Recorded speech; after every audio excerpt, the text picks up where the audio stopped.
ఈ వీడియోలో మనం మెయిన్‌గా మాట్లాడబోయే విషయం ఏంటంటే, పవన్ కళ్యాణ్ రాజకీయం అనేది ఎవ్వరికీ కూడా ఒక ఊహించని, అర్థం కాని ఒక కొత్త రీతిలో ఉంది. అంటే ఆయన ముక్కుసూటిగా వెళ్ళిపోతున్నారని ఏదైతే కొంతమంది చెప్తున్నారో అది వాస్తవం.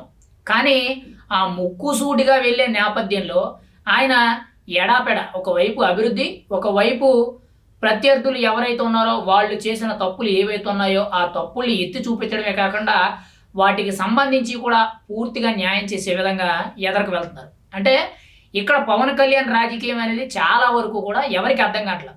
పైగా ఈ 2 ప్యాటర్న్సే సరిపోలేదనేటట్టు జాతీయ రాజకీయాల్లో అంటే నేషనల్ వైడ్‌గా భారతదేశం అంతా కూడా తనకు గుర్తింపు వచ్చే విధంగా కొన్ని కొన్ని నిర్ణయాలు, కొన్ని కొన్ని చర్యలు కూడా చేయడం జరుగుతుంది. ఎగ్జాంపుల్‌గా మనకు చూసుకుంటే సనాతన ధర్మం గాని, రెండోది మహారాష్ట్రకి సంబంధించి ఎన్నికల నేపథ్యంలో ప్రచారం చేయడమే గాని, మూడోది ఒక్క రోజులోనే 9 మంది కేంద్ర మంత్రులు కలిసి తన శాఖలకు సంబంధించిన నిధులన్నీ కూడా కేటాయించుకొని అక్కడ ఢిల్లీలో ఉన్న తనకు తెలిసిన తెలుగు ఎంపీలు ఎవరైతే ఉన్నారో వాళ్ళందరితో గాని భేటీ అవ్వడం జరిగింది. అంటే పవన్ కళ్యాణ్ ఏ విధంగా చూసుకున్నా గాని అన్ని విధాలుగా 1, 2, 3 అని మనం ఏమీ చెప్పలేం గానీ, ఎక్కడ సందు దొరికితే అక్కడ రాజకీయం చేసే విధంగా పవన్ కళ్యాణ్ చాలా ప్రీ ప్లాన్డ్‌గా చాలా కొత్త వినూత్నమైన రీతిలో చేస్తున్నారని మనం అయితే చెప్పుకోవచ్చు. అయితే ఇక్కడ కీలకంగా చూసుకుంటే తప్పులని ఎత్తి చూపించడంలోనూ పవన్ కళ్యాణ్ ముందుంటున్నాడు. ఆ ఎత్తి చూపించిన తప్పులు ఏవైతే ఉన్నాయో, ఆ తప్పుల వల్ల ఎవరికి నష్టం జరుగుతుంది, ఎవరు లాభపడుతున్నారు, ఎవరు అన్యాయం అయిపోతున్నారు అనేటట్టు ఇలా పలు రకాలుగా అందులో ఉండేవన్నీ కూడా బయటికి తీయడం జరుగుతుంది. ఎగ్జాంపుల్‌గా మనకు చూసుకుంటే మెయిన్‌గా జగన్మోహన్ రెడ్డికి ఈ పరిస్థితి వచ్చిందనంటే, అంటే ఈరోజు పార్టీ ఇంత ఘోరంగా ఓడిపోయిందనంటే కారణం పవన్ కళ్యాణ్.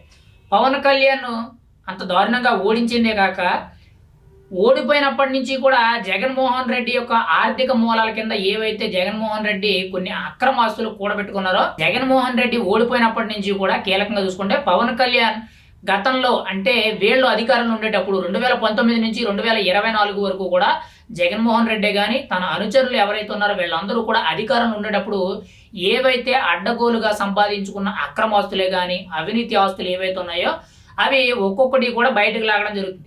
అది తనా మనా అనే భేదం లేకుండా ఎవరు తప్పు చేశారు, ఎక్కడి నుంచి ఏం వచ్చింది అనేటట్టు ప్రతి ఒక్కటి కూడా బయటకు లాగి దాని గురించి మొత్తం మీడియా ప్రచారం చేయడం, దాని గురించి కేసులు నమోదు చేయడం, విచారణలు చేయడం, సీజ్ చేయడం, లేదనంటే తన కంట్రోల్లోకి తీసుకోవడం అనేటట్టు చాలా రకాలుగా చేస్తున్నారు. అయితే ఇలా చేసిన దాంట్లో చాలా కీలకంగా మనం మాట్లాడుకుంటే జగన్మోహన్ రెడ్డికి సంబంధించి సరస్వతి భూములు ఏవైతే ఉన్నాయో జగన్మోహన్ రెడ్డి గతంలో అంటే ఎప్పుడు తన తండ్రి హయాంలో తన తండ్రి బతుకునేటప్పుడు మెయిన్‌గా గుంటూరు జిల్లాలోని పల్నాడులోని దాచేపల్లి వద్ద కీలకంగా చూసుకుంటే అక్కడ కొన్ని భూములు దాదాపుగా 1500 ఎకరం వరకు కూడా సుమారుగా ప్రభుత్వం నుంచి తనకి దారాదత్తం చేయడం. అంటే ఓన్లీ ప్రభుత్వమే కాకుండా అందులో అటవీ భూములు ఉన్నాయి, రెవెన్యూ భూములు ఉన్నాయి.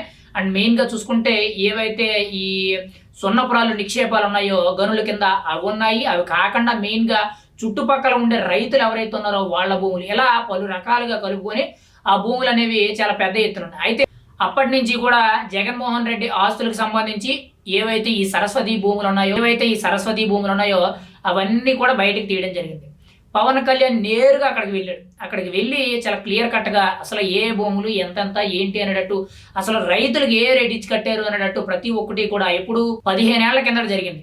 అంటే 2009, 2007 ఆ సమయంలో జరిగిన దాన్ని ఇప్పుడు పవన్ కళ్యాణ్ అప్పుడు రైతులకు ఎటువంటి నష్టపరిహారం కింద ఇచ్చారు, వాళ్ళకి ఏమేమి హామీలు ఇచ్చారు, అసలు ఈ సరస్వతి భూముల్లో ఏం కడదామని చెప్పి ప్రభుత్వం తీసుకుంది, దీనికి ఉండే ఫెసిలిటీస్ ఏంటి, గవర్నమెంట్ తరపు నుంచి దీనికి ఎటువంటి సబ్సిడీలే కానీ లేదనంటే ఎటువంటి అవసరాలకు సంబంధించిన పర్మిషన్స్ ఇచ్చారు అనేటట్టు ప్రతి ఒక్కటి కూడా బయటకు తీయడం జరిగింది.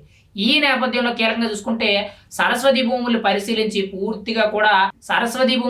పూర్తిగా కూడా పరిశీలించి దానికి సంబంధించిన పూర్తి నివేదిక అంతా కూడా ఆ భూములకు సంబంధించిన పూర్తి నివేదిక అంతా కూడా నాకు చేరాలి అనేటట్టు పవన్ కళ్యాణ్ అధికారులందరికీ కూడా గట్టి ఆదేశాలు ఇవ్వడం జరిగింది. ఇందులో రెవెన్యూ అధికారులు ఉన్నారు, అటవీ శాఖ అధికారులు ఉన్నారు, ఇంకా మెయిన్‌గా ఇది ఇండస్ట్రీ కోసం అని చెప్పి తీసుకున్నారు కాబట్టి పరిశ్రమలకు సంబంధించిన అధికారులు ఎవరైతే ఉన్నారో వాళ్ళు, ఆ భూములకు సంబంధించి నీటి సదుపాయం కల్పించినందుకు వాటర్ డిపార్ట్మెంట్ అధికారులు ఎవరైతే ఉన్నారో వాళ్ళు, ఇలా పలు రకాలుగా అందరూ కూడా పవన్ కళ్యాణ్ టేబుల్ మీదకి నివేదిక ఇచ్చారు. నివేదిక ఇచ్చిన తర్వాత కొద్ది రోజుల కిందట అంటే డిసెంబర్ 2వ తారీఖునో, డిసెంబర్ 3వ తారీఖునో ఈ సరస్వతి భూములకు సంబంధించి ఏవైతే జగన్మోహన్ రెడ్డి అండర్‌లో ఉన్నాయో, అంటే ప్రభుత్వం భూములు ఏవైతే ఉన్నాయో, ఆ భూములన్నీ కూడా వెనక్కి తీసుకోవడం జరిగిందంట.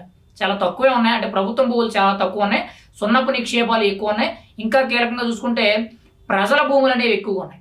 ఆ ప్రజల భూములనేవి ఇష్యూ అయితే ప్రస్తుతానికి కదపలేదు. ఎందుకంటే ఆల్రెడీ వాళ్ళ దగ్గర నుంచి వీళ్ళు కొనేసుకున్నారు. రిజిస్ట్రేషన్‌లు అయిపోయినాయి కాబట్టి వాటి గురించి మాట్లాడడానికి పెద్దగా అధికారం లేదని మనమైతే చెప్పుకోవచ్చు. ఎందుకంటే దాని గురించి బాధితులు ఎదరకొస్తే ప్రభుత్వం తరపున ఏదైనా న్యాయం చేయగలం. బాధితులు ఎవరు రాలేదు కాబట్టి దాని గురించి పక్కన పెట్టారు. కానీ ప్రభుత్వం తరపు నుంచి కూడా ఆ 1515 ఎకరాల్లో ఏదైతే కీలకంగా చూసుకుంటే ప్రభుత్వం భూమి ఎంతుందో, అంటే ప్రభుత్వ పోరంబోకు స్థలాలు అంటారు కదా, వాటికి సంబంధించి ఎంతుంది, ప్రభుత్వం తరపు నుంచి ఎంత దారాదత్తం చేశారు, వాటికి అగ్రిమెంట్స్ ఏంటి, అవి అనేటట్టు లీజ్ కాగితాలు ఏంటి అనేటట్టు ప్రతి ఒక్కటి కూడా తీసుకొని ఆ భూములన్నీ కూడా సీజ్ చేయడం జరిగింది. అంటే జగన్మోహన్ రెడ్డికి ఇచ్చిన ఆస్తుల లెక్కలో ఇవి వెనక్కి తీసుకోవడం జరిగింది.